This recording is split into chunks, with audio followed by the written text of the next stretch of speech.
Bonjour à tous ceux qui se sont connectés ce matin. Nous disons déjà bonjour à tous ceux-là qui nous suivent de partout à travers le monde entier. Tous ceux-là qui nous encouragent dans ce décryptage que nous faisons. Ce décryptage pour éveiller les consciences. Voilà, pour éveiller les consciences. Mais quelle conscience? Les consciences de la nouvelle jeunesse africaine. C'est cela, chers amis. Nous faisons ces directs, ce n'est pas pour tisser la haine, mais c'est pour éveiller les consciences. Pour éveiller la conscience de tous les jeunes Africains qui sont à la recherche de liberté, des jeunes Africains qui sont aussi des victimes d'un véritable système, aussi d'un complot international, du fait que les grands pays supportent les dictateurs qu'ils ont installés, des petits préfets dans les États respectifs d'Africains.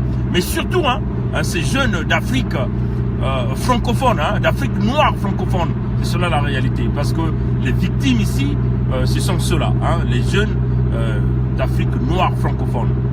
Par éventuellement tous ces pays que nous voyons en Afrique centrale et aussi les pays en Afrique de l'Ouest. Vous voyez, ces pays francophones qui sont des victimes d'un système, éventuellement le système France-Afrique. Bon, mais en réalité, l'objectif de ce direct, c'est de faire la comparaison.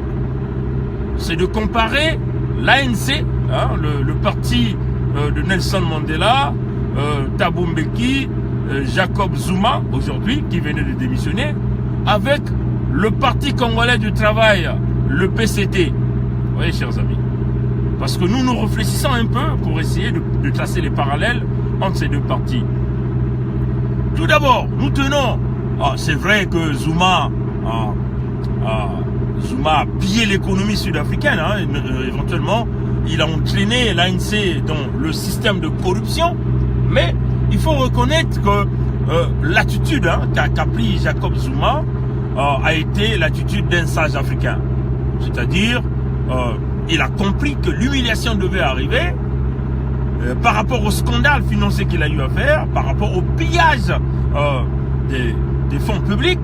Donc il était donc question pour lui, simplement, malgré qu'il a essayé de résister, il a essayé de résister, mais son propre parti, l'ANC, qui compte encore des cadres, qui ont une vision, excusez-moi, qui ont une vision, ces cadres l'ont poussé à la sortie. Mais donc, de ce côté, nous félicitons la sagesse de Zuma, qui donc a compris qu'il a mal fait, le parti s'est levé pour lui montrer la porte, malgré qu'il a essayé de résister. Il a compris qu'il ne pouvait pas aller en conflit avec son parti. Parce que le parti ne lui appartient pas. Parce que l'ANC n'est pas une propriété d'une famille, donc la famille Zuma. Il a compris que les intérêts du parti et les intérêts de la nation sont plus grands que les intérêts personnels. Donc Jacob Zuma a déposé sa démission. Et encore, ce qui m'a beaucoup attiré, ce qui a beaucoup tiré mon attention, quand il dit « No one should die in my name ». Donc personne ne devait mourir à son nom ou à cause de lui. Vous voyez? Et encore il poursuit, il dit « The INC should never divided because of my name ». Tu vois? Donc, quand nous essayons de regarder ces deux phrases, ça dit tout. Ça montre la grandeur de l'homme. Pourquoi? Parce que Zuma veut simplement dire qu'il n'a pas envie que les gens puissent mourir. Parce que lui, il veut se contenir au pouvoir. Vous voyez, chers amis. Et Zuma dit encore que mon parti, l'ANC, ne va jamais se diviser. Parce que moi, je veux me maintenir là au pouvoir. Vous voyez, chers amis. Mais quand nous essayons de remarquer ce qui se passe au Congo-Brazzaville, c'est inacceptable. Vous voyez, l'ANC a des cadres qui ont compris que l'intérêt de la nation prime surtout. L'intérêt de la nation prime surtout. Ce sont les cadres de l'ANC, des véritables cadres de l'ANC. Vous voyez? Donc, et Zuma a compris par ces deux-là, par l'appui de ces cadres de ce parti. Parce que je tiens encore à souligner, Zuma dit ceci, no one should die in my name. Ouais. The ANC should never be divided in my name. Donc il ne veut pas être l'homme qui a brisé le parti de Mandela.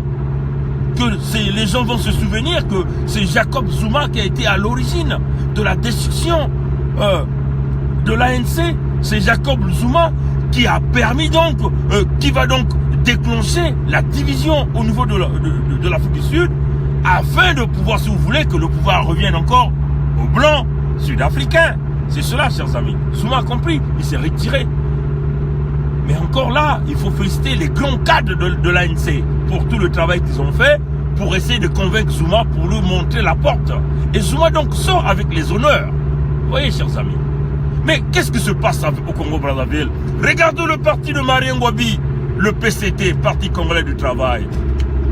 Un parti chiffon, un parti poubelle, où les cadres de ce parti, tous des reptiliens, des gourous girouettes, qui suivent la direction de l'argent, du CFA, du pécule, ont simplement vendu leur âme à qui? À un homme, à un corrupteur qui est Sassou Nguesso. Vous voyez?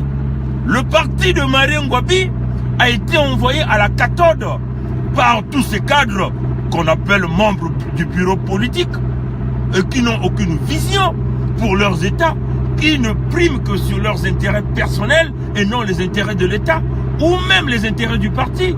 Parce que au sein du PCT, vous avez tout le monde est corrompu. Tous ceux-là qui sont au sein du Parti Congolais du Travail ont contribué à la destruction de ce pays.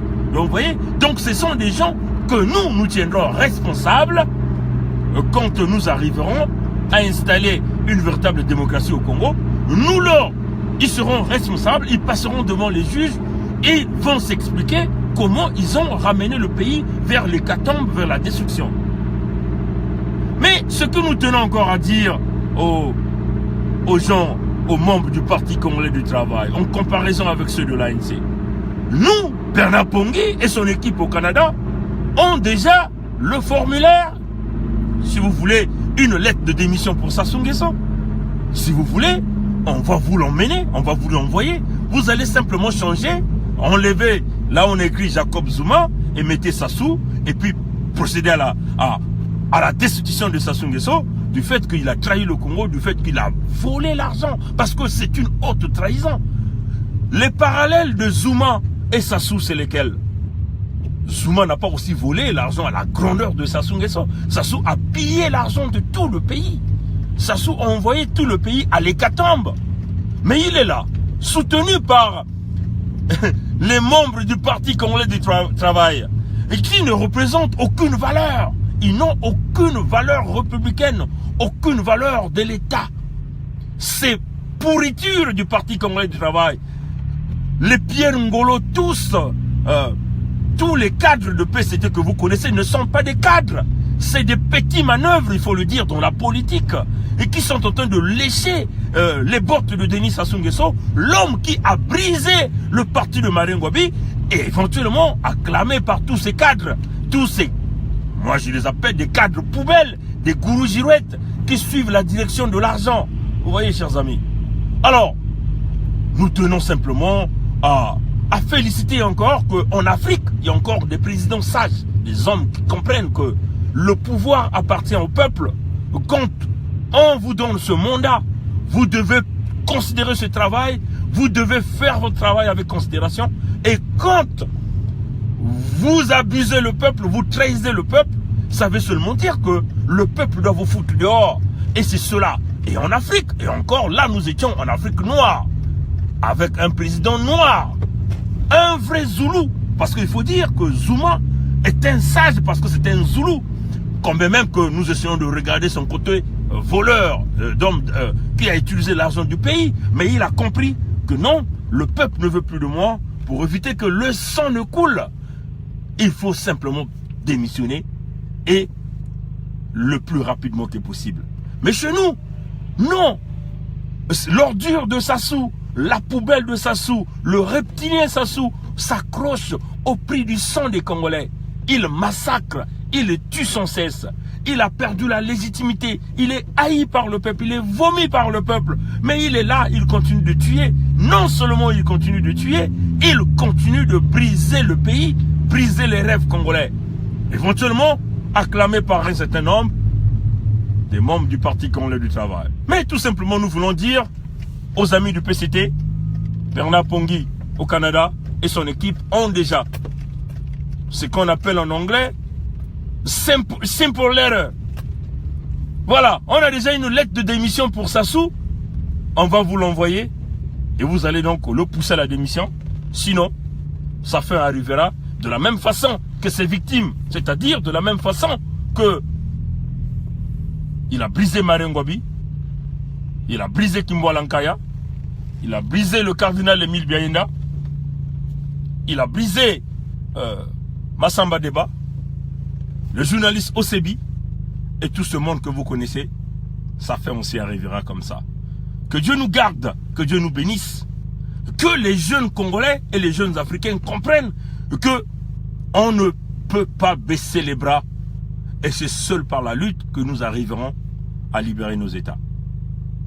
Merci d'avoir suivi ces directs et nous vous demandons de la partager, surtout que ça arrive auprès de tous ces membres soi-disant du Parti congolais du travail et qui n'ont aucune valeur, des pauvres types, il faut leur dire ça. Parce que là, il n'y a rien. Mais nous travaillons. La fin de Sassou arrivera, qu'on ne veuille ou pas. Le temps appartient à Dieu.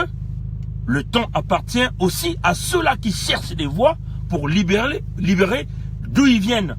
Le temps appartient aussi à ceux-là qui cherchent. Celui qui cherche trouve. La tente, la chance, ça se tente. Ceux-là qui tentent, le temps leur appartient aussi. Et nous tentons.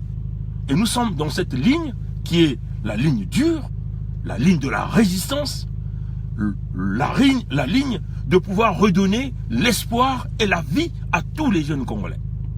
C'est cela. Que Dieu nous garde, que Dieu nous bénisse et nous vous souhaitons une bonne journée. Certainement hier, vous avez fêté votre fête entre guillemets des amoureux, mais en tout cas nous, hier, on a fêté en famille, mais aussi nous avions pensé à toutes ces familles congolaises qui pleurent nuit et jour, à tous ces jeunes Congolais, à tous ces jeunes Africains qui pleurent nuit et jour. Et nous, notre cerveau continue de travailler. Nous sommes devenus des véritables ordinateurs à la recherche de la liberté du Congo-Brazzaville et à n'importe quel prix. Que Dieu nous garde, que Dieu nous bénisse. C'est votre frère Bernard Pongui du Canada. Au revoir.